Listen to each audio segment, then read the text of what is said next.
얼마 전에 제가 차를 타고 가는데 전화가 왔습니다. 휴대폰인데 모르는 번호였습니다. 전화를 받아봤죠. 전화를 거신 분이 여자분이신데 요즘 러시아, 우크라이나 전쟁 등 세상이 혼란한데 위로가 되는 말씀을 알려드리기 위해서 전화를 했다. 인터넷 주소를 알려주면서 내용을 읽어보고 위로를 얻으라고 말하는 겁니다. 주소가 JW면 여호와의 증인. 제가 또 이것을 못 참죠. 그래서 여호와의 증인이시죠. 그 사이트의 말씀을 보면 어떻게 위로가 됩니까? 제가 물어보았습니다. 몰라서 물어본 게 아니고 그분이 여호와 증인의 교리의 모순점을 깨닫게 하기 위해서 제가 이런저런 질문을 했습니다. 그 여자분의 대답을 요약을 하면 세상의 종말이 가까웠다. 곧 하나님께서 새로운 세상을 만드신다. 그게 여호와의 증인에서 말하는 여호와 왕국이죠. 그러면 지금 이 세상의 모든 것이 다 바로잡아지는 새로운 왕국이 이루어지니까 위로가 되는 말씀이라는 것입니다. 제가 또 이걸 또 그냥 가만히 보고 있지 않죠. 그래서 알면서 물어봤습니다. 그럼 사람이 죽고 난 이후에 어떻게 되느냐? 그분이 이야기하기를 2000년 전에 예수님께서 오신 이후에 단지 14만 4천 명만 하나님 있는 곳으로 갔다. 14만 4천 명 외에 모든 사람은 다 사라진다. 사람이 죽어서 영혼이 가는 곳이 없다라고 하는 거죠. 천국이든 지옥이든 14만 4천 명 외에는 모두 아무 흔적이 없이 다 사라진다.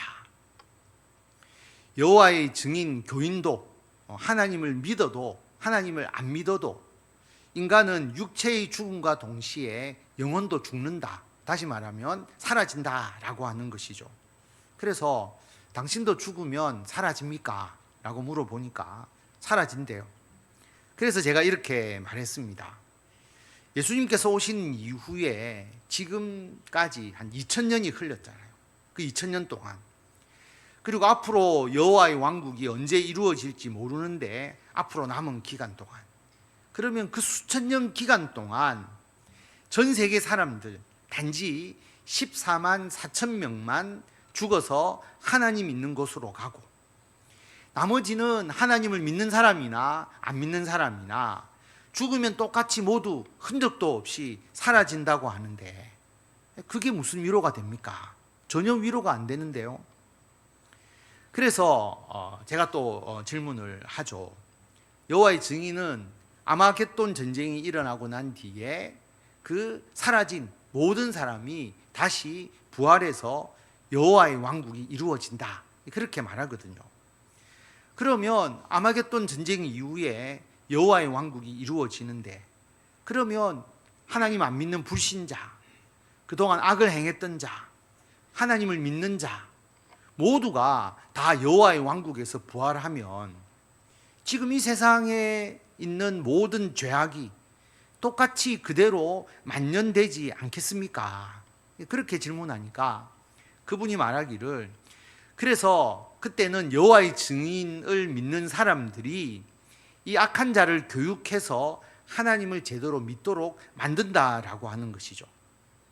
그래서 제가 예수님 오신 이후에 2000년 동안 전 세계 불신자들이 어마어마하게 많은데 그동안 악을 행하는 사람이 수도 없이 많은데 이들이 모두 여호와의 왕국에서 부활을 하면 어떻게 여호와의 증인을 믿다가 부활한 사람들만 가지고 이들 다 교육할 수 있겠습니까?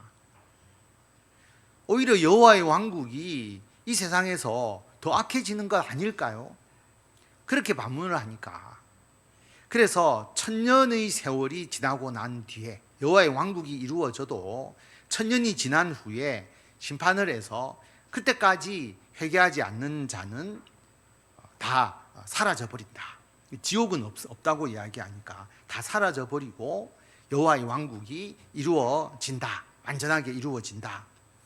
그래서 제가 여호와의 증인을 열심히 다녀도 죽으면 육체도 영혼도 다 흔적 없이 사라져 버리고 언제 부활할지도 모르고 수천 년이 지나서 여호와의 왕국이 시작되어서 부활을 해도 1000년 동안 악한 사람들과 함께 살아야 되고 악한 자 교육시켜야 되고 1000년을 기다려야 비로소 죄와 악이 없어지는 완전한 왕국이 시작되는데 그게 무슨 위로가 됩니까?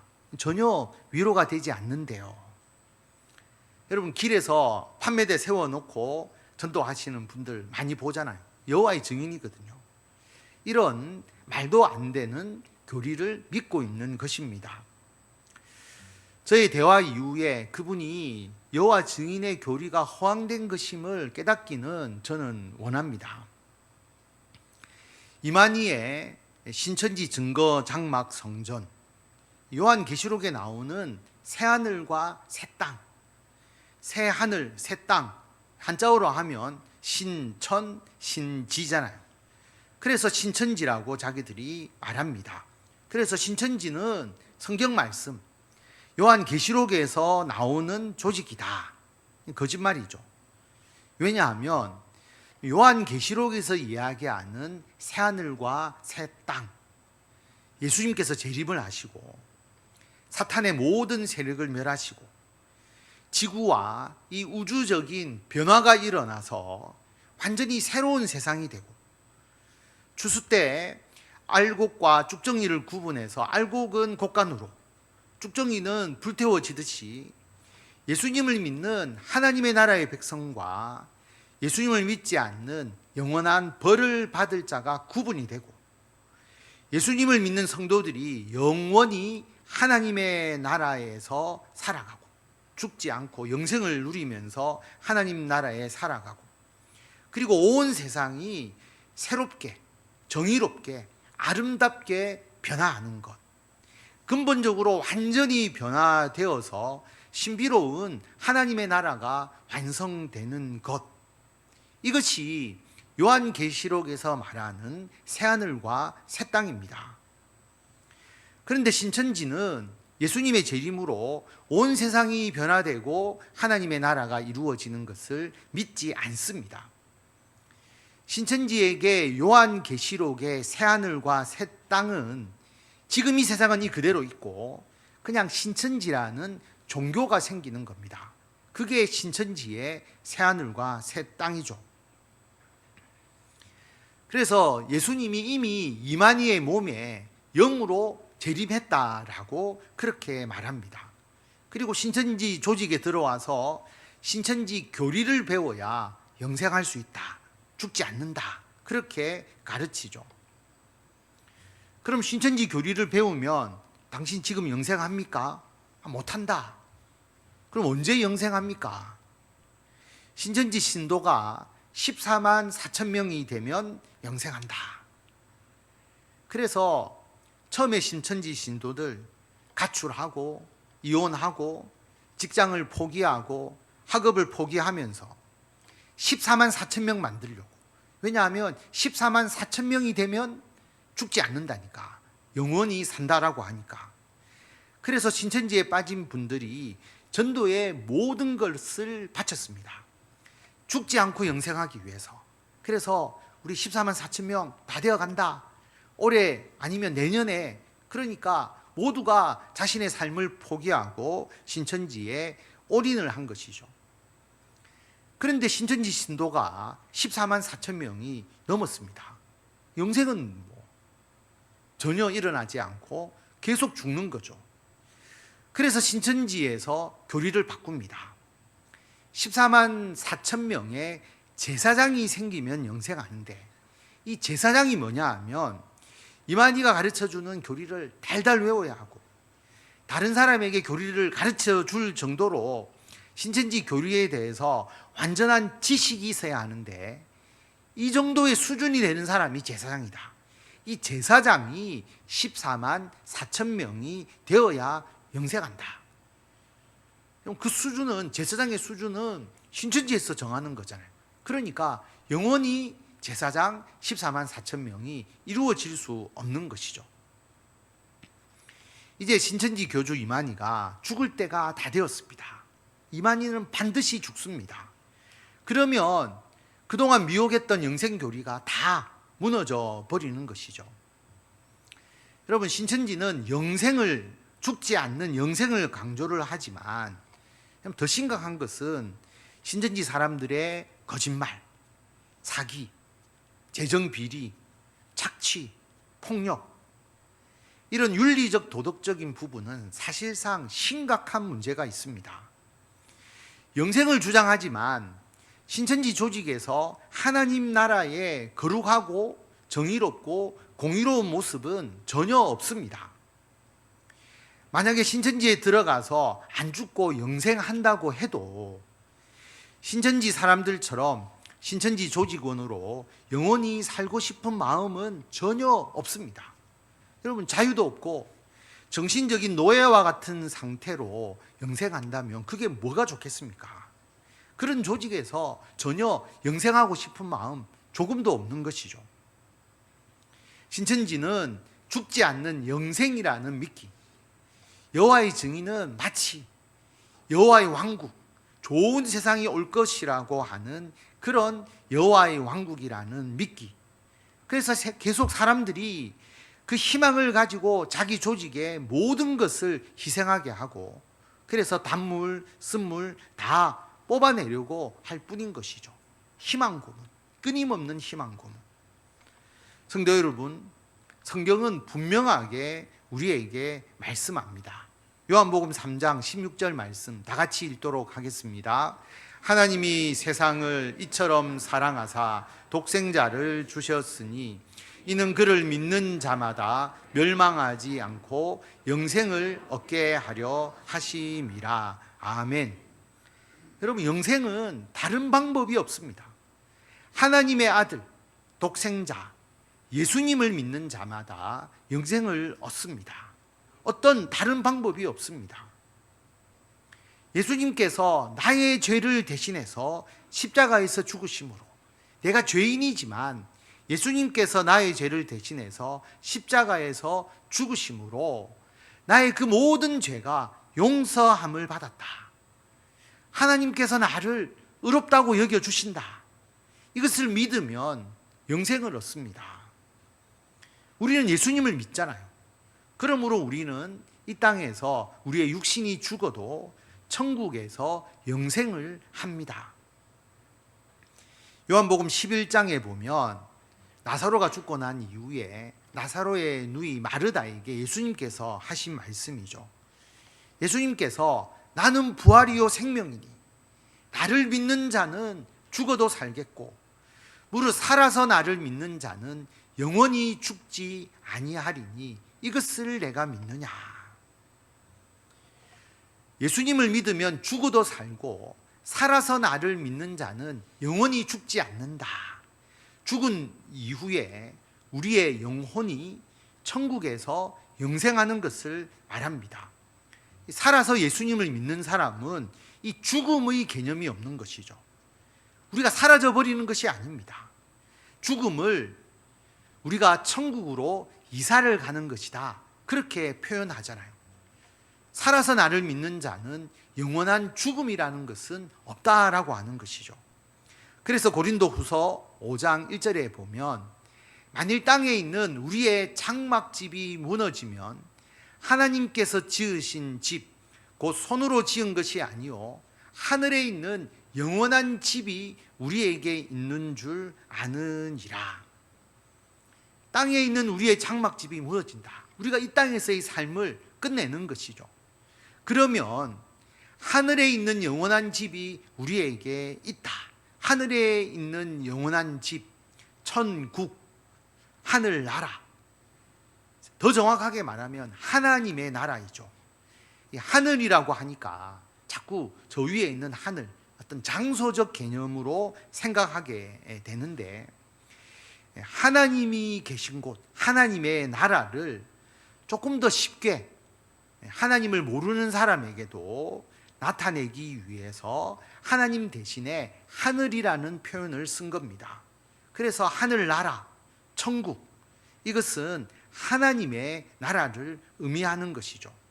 그래서 우리가 이 땅에서의 삶이 마무리되면 영원한 집, 하나님께서 지으신, 하나님께서 계신 영원한 집이 우리에게 있다라고 하는 겁니다.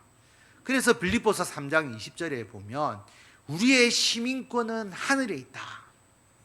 사도 바울 당시에 가장 강력한 시민권은 로마 시민권이잖아요. 그런데 사도 바울은 로마 시민권이 중요한 것이 아니라 우리의 시민권은 하늘에 있다. 우리는 하나님의 나라의 시민이다.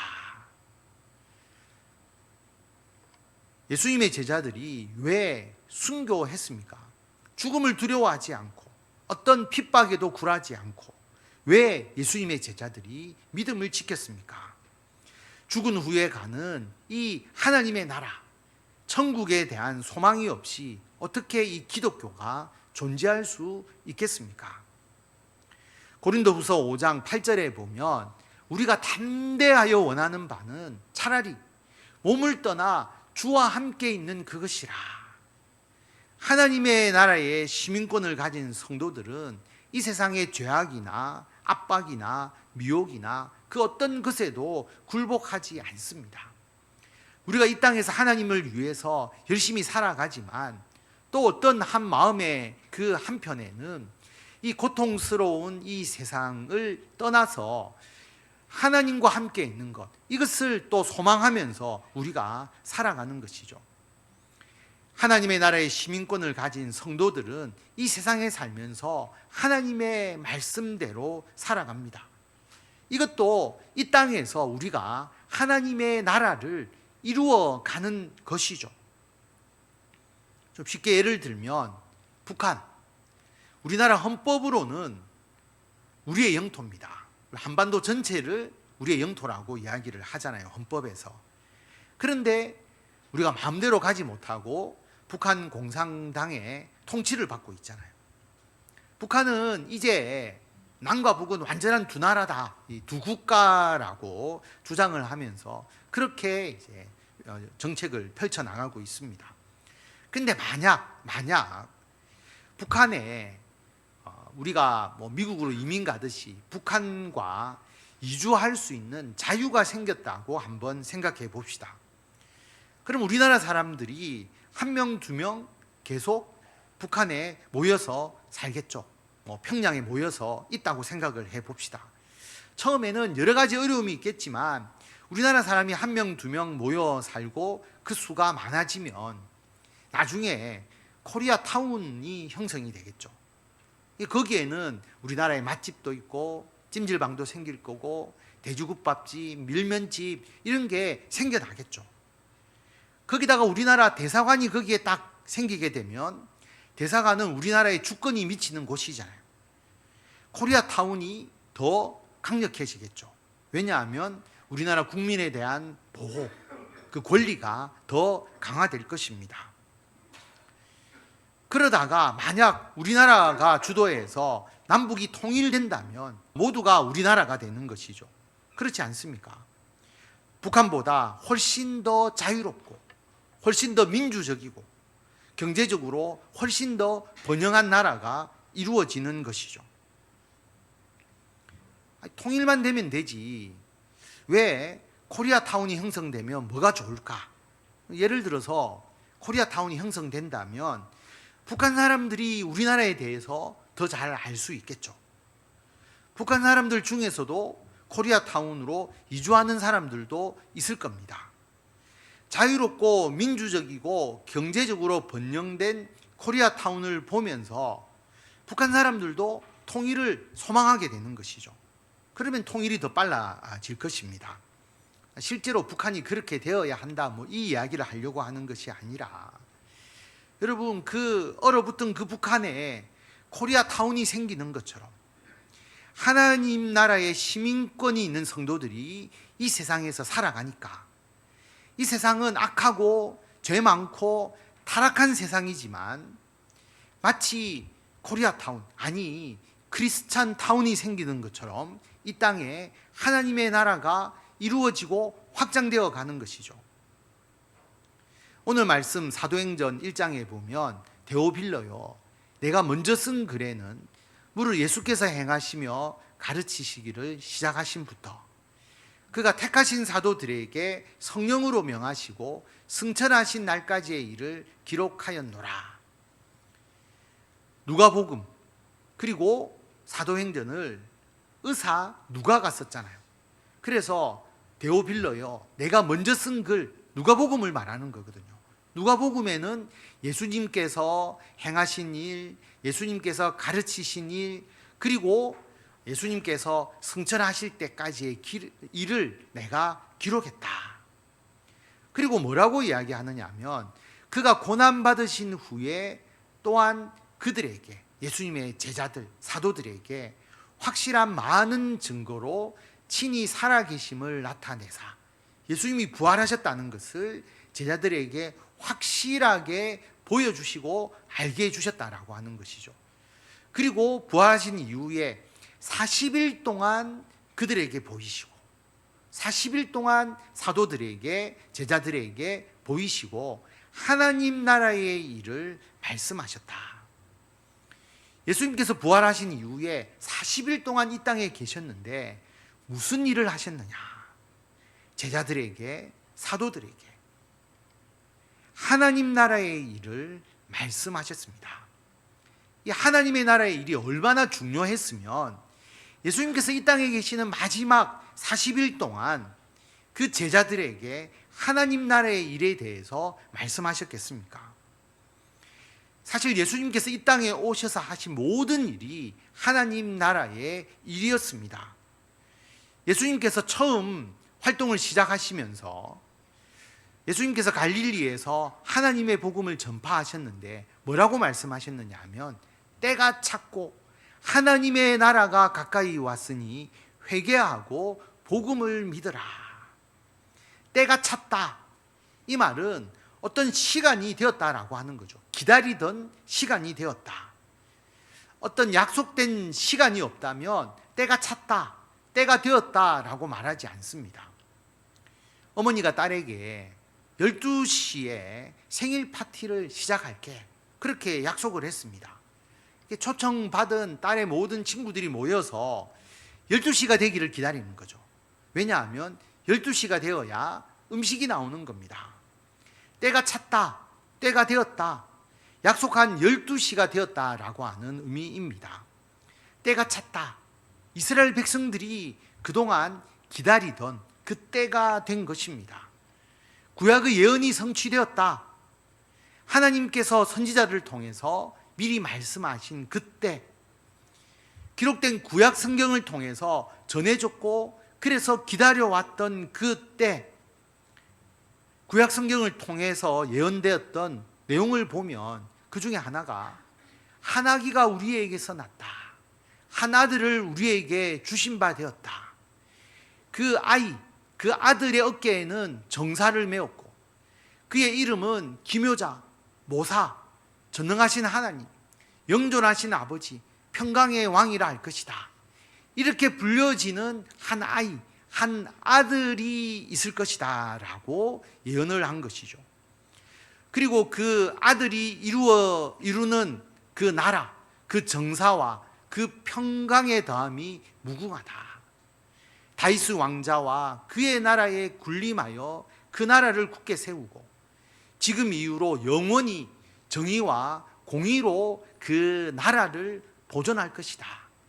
만군의 여호와의 열심히 이를 이루시리라.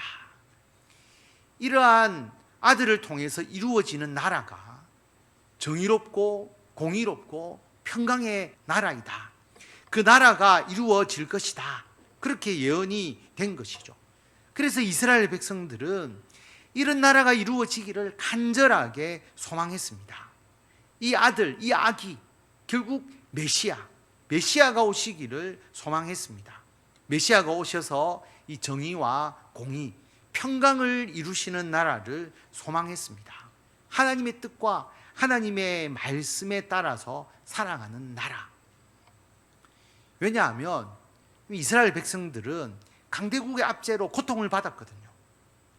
강대국이 아주 정의롭고 올바르고 공평하면, 그리고 정직하면 이런 하나님의 나라에 대한 소망이 없지 않겠습니까? 왜냐하면 강대국의 지배를 받고 사는 게 좋으니까 굳이 하나님의 나라의 필요성을 느끼지 못하겠죠. 그런데 여러분, 세상의 모든 권력은 부패합니다. 백성을 위해서 정말로 섬기는 권력이라는 것은 존재하지 않죠. 이스라엘 백성들 나라를 잃고 여러 나라를 떠돌아다녔고 바벨론 포로, 그리고 로마의 식민지 하에서 고통을 당했습니다. 고통을 당하면 당할수록 이 메시아에 대한 간절한 소망, 메시아가 다스리는 정의롭고 공의롭고 평강한 그 나라에 대한 소망을 가졌습니다. 우리도 마찬가지죠. 이 세상에서 죄 많고 타락하고, 그리고 인간의 욕망에 의해서 파괴되어 가는 그러한 이 세상 속에서 하나님의 나라에 대한 소망을 가지게 되는 겁니다.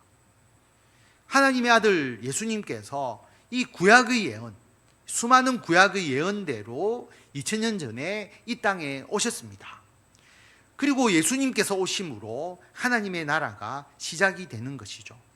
때가 찼고 하나님의 나라가 가까이 왔으니 회개하고 복음을 믿으라라고 말씀을 하십니다. 하나님의 나라가 가까이 왔다는 이 말씀에는 두 가지의 의미가 있습니다. 하나는 이미 예수님의 사역으로 말미암아 하나님의 통치가 실제로 시작되었다. 이미 시작되었다. 하나님의 통치가 이루어진 겁니다. 2000년 전에 예수님께서 오심으로.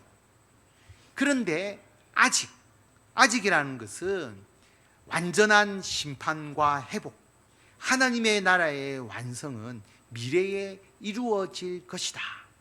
아직 완전히 이루어지지는 않았다라고 하는 것이죠.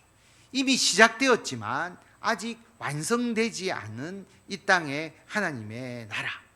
그래서 2000년 전에 예수님께서 이 땅에 오심으로 시작되었지만 완성은 예수님께서 다시 오시는 예수님의 재림을 통해서 완성되는 하나님의 나라.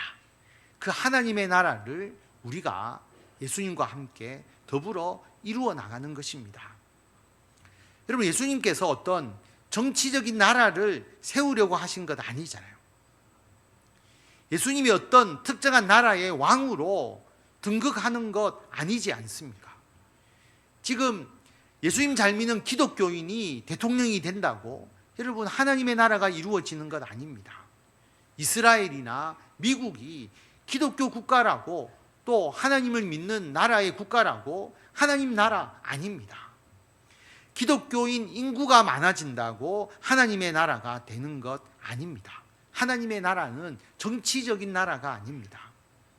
예수님을 믿고 구원받은 성도, 하나님의 나라의 시민권을 가진 자들이 이 땅에 살면서 하나님의 말씀대로 살아가고, 이 세상 사람들이 하나님의 말씀대로 살아갈 수 있도록 해서 이 세상을 정의와 공의와 평강이 이루어지도록 바꾸어 나가는 것, 이것이 우리가 이 땅에서 만들어가는 하나님의 나라, 크리스천 타운, 이것이 하나님의 나라입니다. 그럼 진짜 하나님의 나라는 하나님이 계셔야 되잖아요. 그리고 사람들이 직접 하나님을 볼 수 있어야 합니다. 하나님이 직접 다스리는 나라이죠. 이것은 우리가 죽어서 가는 천국, 또 예수님께서 재림하신 이후에 온 세상이 변화되어서 이루어지는 새하늘과 새 땅, 이게 진짜 하나님의 나라지만 그 나라를 위해서 우리가 지금 뭘 하겠습니까? 이것은 하나님이 하시는 일이죠. 하나님께서 만드시고 하나님께서 이루시는 겁니다. 그런데 우리가 해야 될 사명, 우리가 해야 될 하나님의 일은 이 땅에 살면서 이 땅에서 하나님의 나라가 점점 확산될 수 있도록, 마치 북한의 코리아타운을 이루어가는 것처럼 이 세상 사람들이 악하고 이 세상 사람들이 타락하고 이 세상이 파괴되어 가지만 우리 그리스도인들이 하나님의 나라의 시민권을 가지고 이 세상 사람들이 하나님이 계시는 천국, 참된 하나님의 나라를 맛볼 수 있도록 예수님의 재림을 통해서 이루어지는 새하늘과 새 땅을 모두가 소망할 수 있도록 우리가 정의와 공의와 평강의 나라를, 예수 그리스도를 믿음으로 만들어 나가는 것이죠. 예수님께서 2000년 전에 이 땅에 오셔서 이 일을 시작하셨습니다. 제자들과 함께 제자들에게 이 사명을 물려주신 것이죠.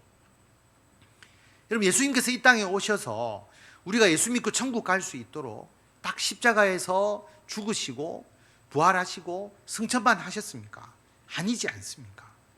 예수님께서는 하나님의 말씀에 근거한 정의와 공의와 평강의 본을 보여주셨습니다.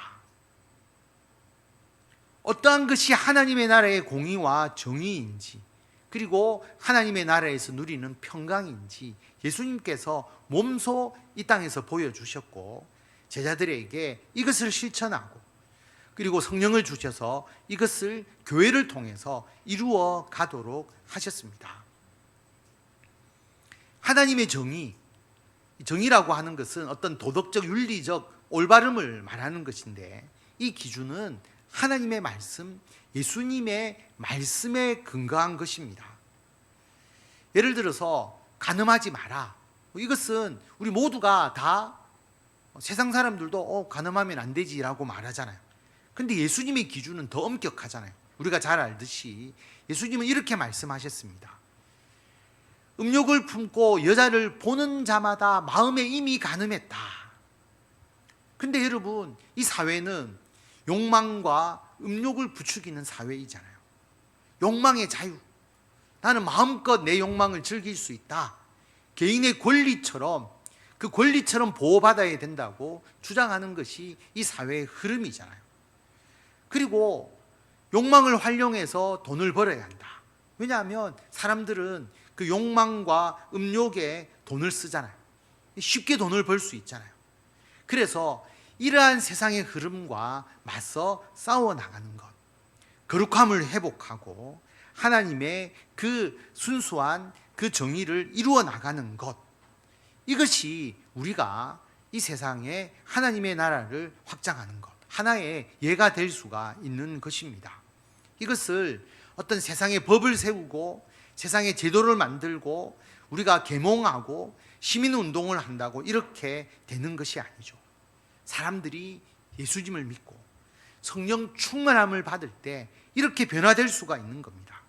하나님의 나라의 시민권을 가진 사람들이 많아지면 많아질수록 이런 사회로 더 변화되어 가는 것입니다.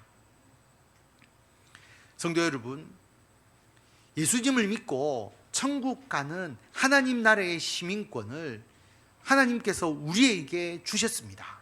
우리는 하나님 나라의 시민권을 이미 가지고 있는 사람입니다.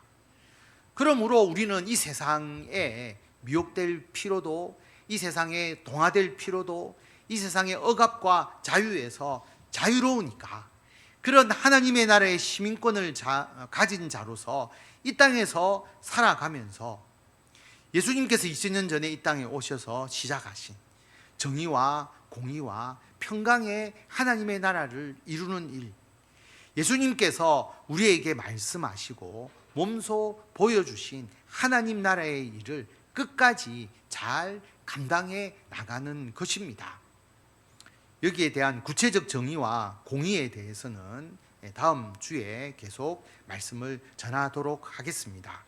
하나님의 나라의 시민권을 가진 자로서 예수님께서 명령하신 하나님의 나라의 일을 예수님과 그리고 성령과 함께 이 땅에서 감당하시는 저와 성도 여러분이 되시기를 바랍니다.